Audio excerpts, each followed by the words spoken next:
Marvin didn't look at me when he said it. He just turned to the guests and spoke loud enough for the whole table to hear. He's only here out of courtesy. Our family was hoping to welcome a more equal match. I heard every word. And the first thing I felt wasn't shock. It was a cold wave running through my whole body. John stood next to me. He didn't move. No frown, no reaction, no question. He just clasped his hands behind his back, the way someone does when they're used to taking quiet hits and don't want anyone to see it. His face was so still, it hurt me in a different way. Quiet but heavy. The sounds around the table stopped. Forks froze midair. A woman from the groom's side glanced at me, then looked away as if it wasn't her concern. Elise was a few steps away, talking with a friend. She turned because she heard Marvin's voice. Her eyes landed right as the words, "more equal match," came out.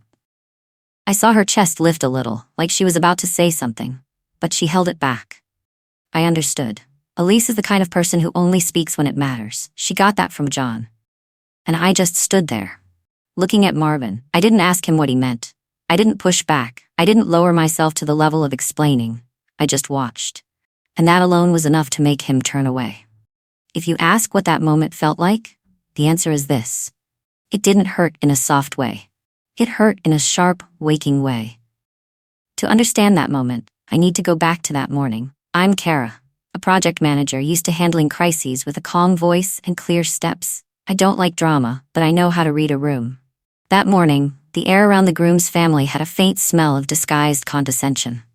John, my husband, a mechanical engineer, kept his usual habit, arriving early to check if anything needed help. He lives with discipline, talks little, and is the kind of easygoing person people mistake as someone who'll always give ground. I've seen him underestimated more times than I want to admit, but never as openly as tonight. Elise, my daughter, a high school teacher, looked radiant in a simple white dress. She carried John's calmness but with a sharper edge from me. Elise doesn't like showing off, doesn't like making scenes, and always tries to keep the peace. But I know one thing, if anyone touches the people she loves, she'll step forward without hesitation. The groom's family showed up in glossy suits. Leading them was Marvin, the groom's father, owner of a small business, with a personality bigger than the business itself. Marvin always walked into a room like he was stepping onto a stage to accept an award. His smile wasn't meant to connect. It looked more like a way to show off his teeth. Blake, the groom, followed behind him. He's introverted, gentle, and went through a rough stretch, unemployed, lost, almost giving up. I remember the evenings when John took him out, trying to pull him back up. Blake knows that, Elise knows, but Marvin never cared enough to notice. The morning went smoothly enough, but there were tiny scratches in the air. When the hotel staff rearranged the banquet tables, Marvin looked around and said to someone next to him, "This setup looks a bit cheap." He said that right when John was standing nearby, fixing a tablecloth that had slipped. John heard it and paused for half a second. I saw it. Marvin didn't bother to notice. When John was talking with one of my relatives about the stage lighting, Marvin walked past and curled his lip. "Oh, the engineer's opinion, huh? Well, it's fine." He didn't need to say more. The way he pressed on the word engineer made his meaning clear. I stood a few steps away, leaning on the railing. I noted it. I didn't jump to any conclusions. But the cold inside me was starting to take shape. Elise didn't notice much. She was busy with the final details. Blake looked at his father like he was silently begging him to behave, but Marvin isn't the kind of man who listens to anyone but himself. That tone lingered all the way until guest arrival. When people began settling into their seats, Marvin checked the table assigned to my family, then turned to one of his relatives and spoke quietly, but loud enough for me to hear. Marrying into that family is already an upgrade for them. I was only a few steps behind him. I looked straight at his back. He still didn't know I was there. That sentence didn't stun me. It only put a period at the end of the assessment I'd been silently collecting since morning. And that was the moment I understood one thing. This evening wasn't going to pass quietly the way I hoped. What I didn't know was that the hardest moment would happen before I even sat down at the table.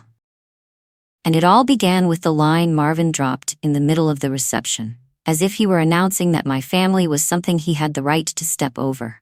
And I stood there, cold, alert, and fully aware. This wasn't ending here.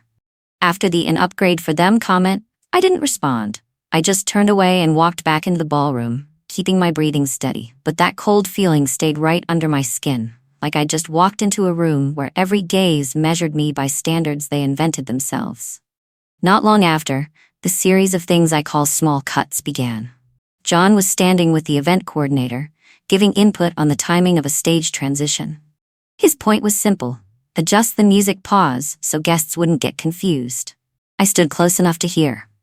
John hadn't even finished his sentence when Marvin stepped in, cutting him off like he was the one in charge. "No need," Marvin waved. "We've done weddings before. Weddings are the groom's family's responsibility anyway." The line, "We've done weddings before," sounded like bragging, and the part about it being the groom's family's responsibility felt like a slap meant to push John aside in front of everyone. John went quiet. He dipped his head a little and stepped back half a step. The coordinator looked unsure but didn't dare say anything.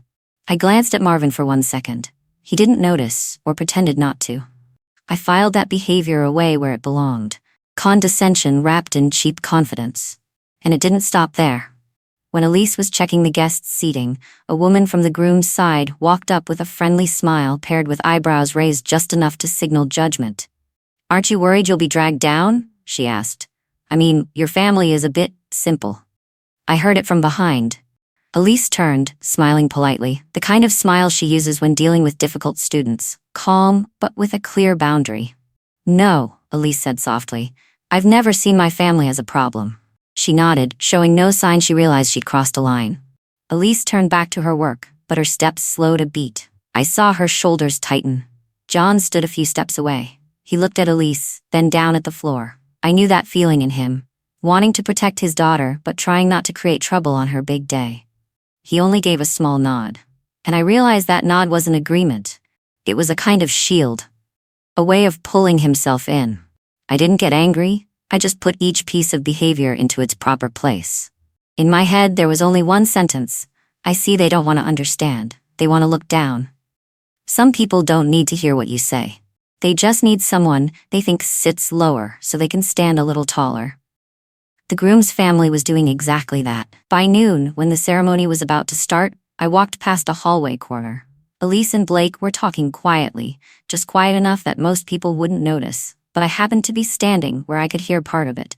"Tonight, I'm sorry in advance," Blake said, his voice dropping. "I know my dad sometimes doesn't know when to stop." I heard Elise exhale, not a sigh, but a reset. "I'm okay," Elise said. "It's just, he didn't need to say things like that." "I know," Blake said, so softly it almost disappeared. "I just really don't want any of this to happen on our day." I glanced over. Blake wasn't looking at Elise. He was staring at his own hands, turning his wedding band like someone trying to steady himself. In all the times I'd met him before, Blake had never looked this unsettled.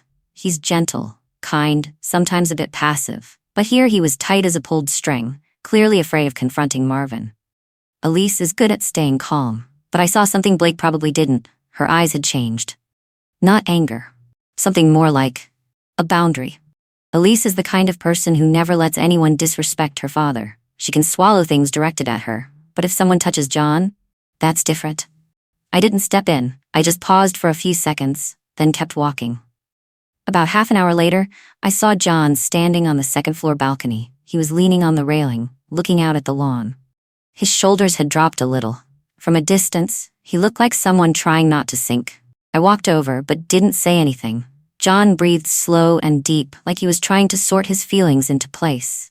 "Tonight is Elise's," he said when he realized I was there.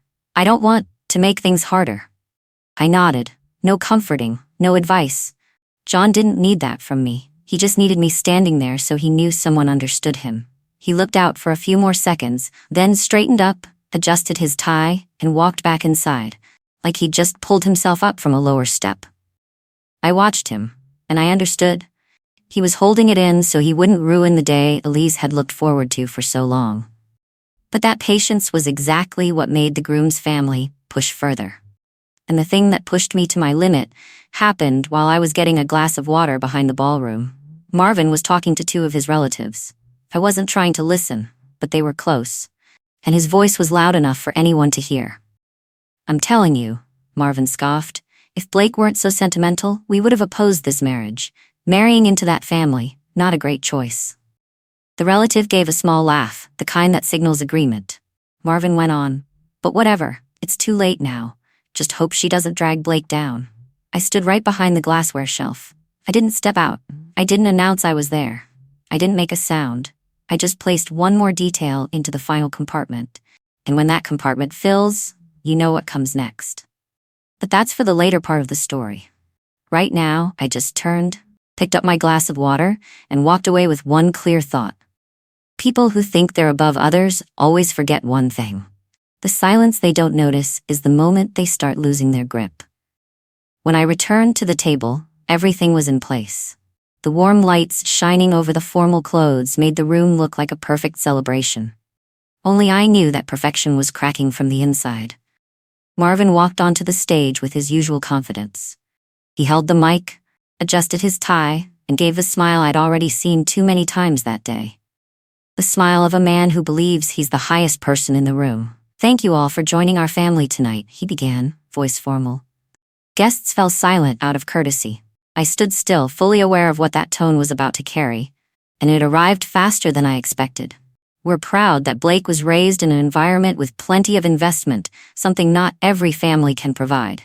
He emphasized investment, and not every family, slicing thin but deep. The entire room heard it. No one could misunderstand. I looked at John. He stood there with his back straight, his shoulders slightly lifted like he was locking himself in so he wouldn't react. His face didn't change, but his eyes paused for 1 second. A short second, but enough for me to see the crack in his calm. This wasn't subtle anymore. This was public humiliation. I didn't look at Marvin. I only looked at John. And that moment was what made Elise turn her head toward where my eyes had gone. She understood instantly. Elise's expression shifted, not anger but a sharp kind of clarity.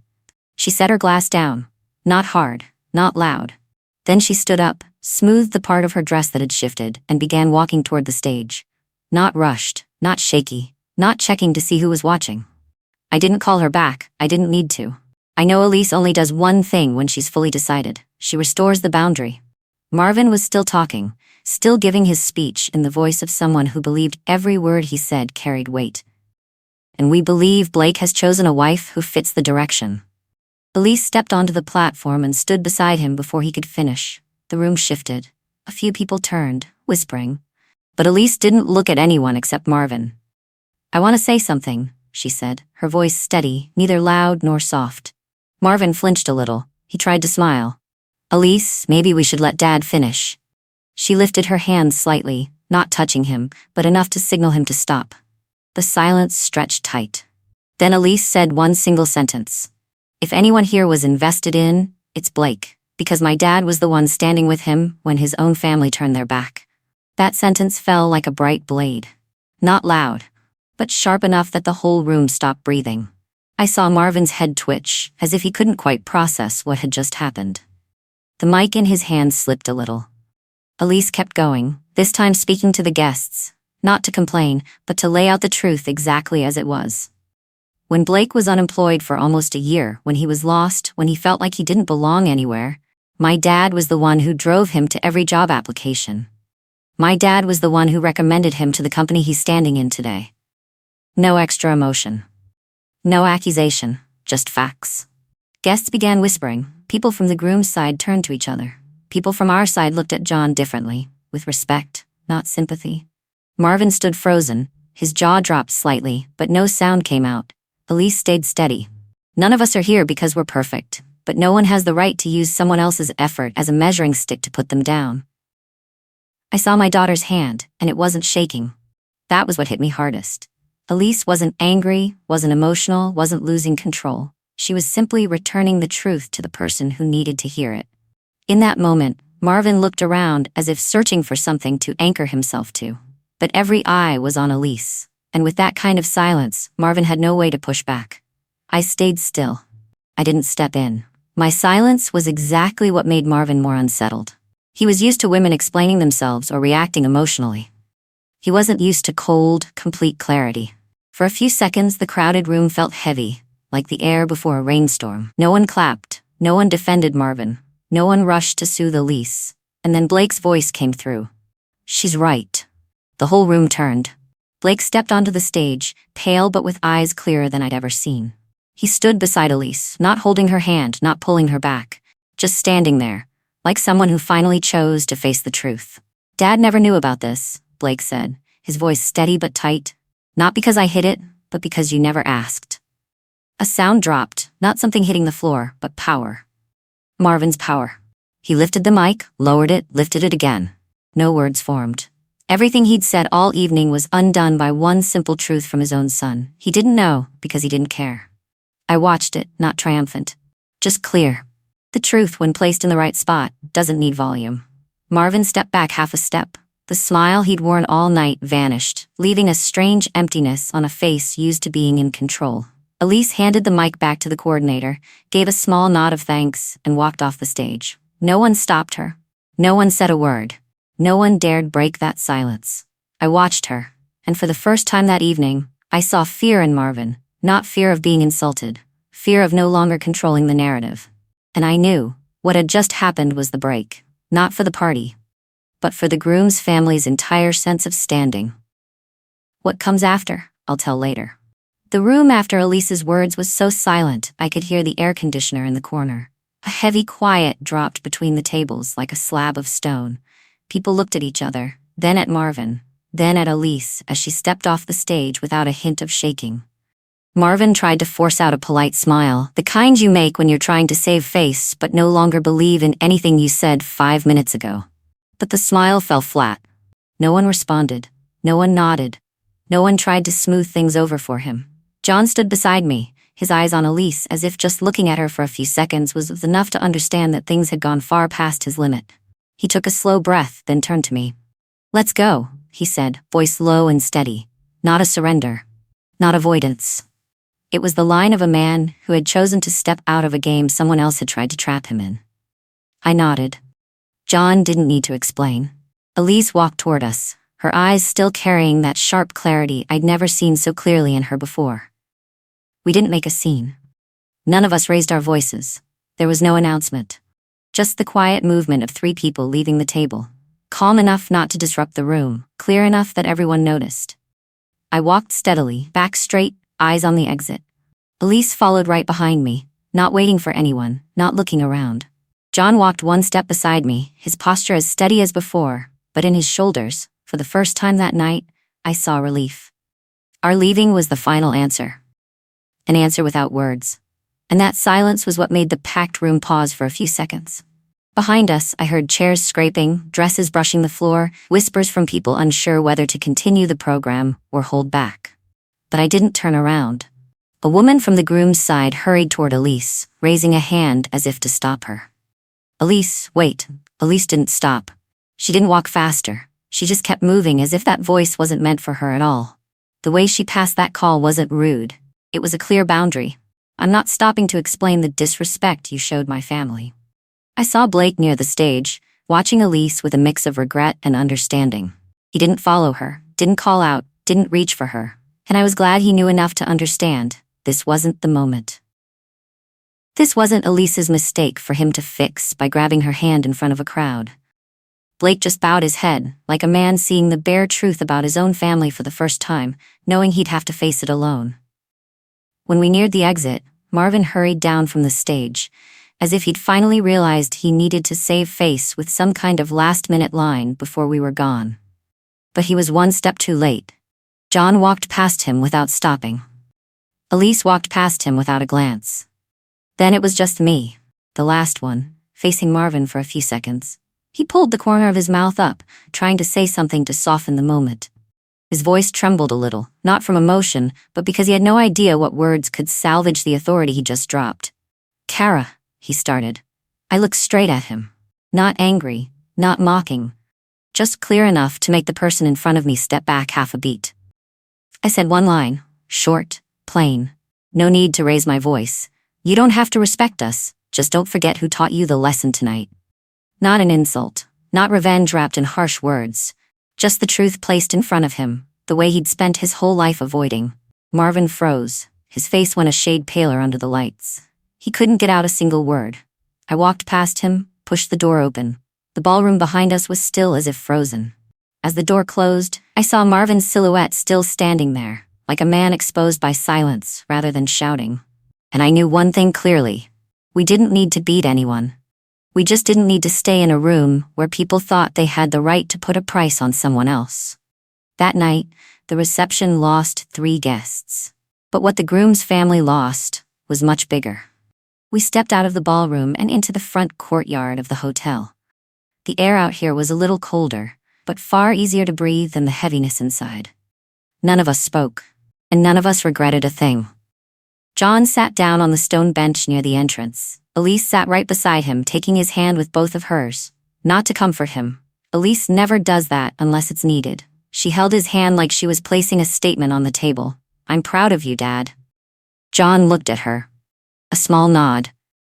He didn't say thank you, because those 2 words were too small for this moment. He just squeezed her hand, then let go, like a man finally allowing himself to breathe at his own pace. I looked at them and realized the most important part of the night had nothing to do with Marvin. Not because he insulted John. People like Marvin always find someone to strike at. That's their nature, not an incident. The important part was John. How he'd stayed quiet for too long to keep the peace for others. How he chose to endure so Elise wouldn't lose her joy. And how he'd traded pieces of his own dignity just to avoid a conflict that never should have been his to carry. Respect for my family was never something a man like Marvin got to decide. It wasn't something others could grant us while we had to be grateful for it. It was something we defined ourselves, by standing up or by walking away. Tonight, we chose the second. And I don't regret it. A moment later, Blake came outside. He stood a few steps from us, not close enough to intrude, not far enough to avoid us. His face was a little flushed, but his eyes were clearer than I'd ever seen, none of the uncertainty he used to carry. "I'm sorry," Blake said to Elise first, then turned to John. "I should have spoken up sooner. I let things go too far." John shook his head gently. "This is between you and Elise. You don't need to apologize for what someone else did." Blake lowered his gaze, like John had just lifted a weight he'd been carrying for too long. "I'll talk to my dad myself," Blake said. "Not to defend anyone, but to stand on my own. That's mine to do." Elise looked at Blake for a few seconds. No blame. No pushing him away. "You should," she said. Her voice was calm enough that someone else might mistake it for coldness, but I knew exactly what it meant. She didn't want Blake apologizing on anyone's behalf. She wanted him to face what was his. I didn't step in. This wasn't mine anymore. It belonged to 3 people, 2 young adults building a marriage, and a man who needed to learn how to step out of his father's shadow. And I knew this clearly. An apology from Marvin, if it ever came, would mean nothing. Our strength tonight wasn't in being apologized to. It was in choosing to walk away from a place where people thought they could define our worth. Blake went back inside to continue the reception. Elise watched him for a few seconds, then turned to me. "I'm okay," she said. Not to reassure me, but as if confirming it to herself, I nodded. Elise never needed anyone to teach her how to be strong. Tonight just made that part of her sharper. John stood up and brushed the dust off his pants out of old habit. "Let's go," he said, no regret in his voice, no anger, just lightness, the kind that comes with release. We left the hotel without looking back. I knew the whispers inside would go on. I knew Marvin would have to face a reception whose center no longer revolved around him. I knew people would look at him differently. But none of that concerned us. We didn't walk out to hurt anyone. We walked out to reclaim what was ours, the respect that should never have been placed on someone else's scale. In the car, I looked at the 2 people beside me. John quiet but no longer bracing himself. Elise finally letting her shoulders drop for the first time that night. I thought about the simplest question in this whole story. When respect isn't given the right way, what do you do? Stay and explain? Or walk away and let them face the empty space they created? Tonight, we chose to walk away. And you? If it were you, would you leave like we did? Or would you stay and say one more thing? Let us know in the comments. We always want to hear your thoughts. That's the end of the story. Thank you for being here with us.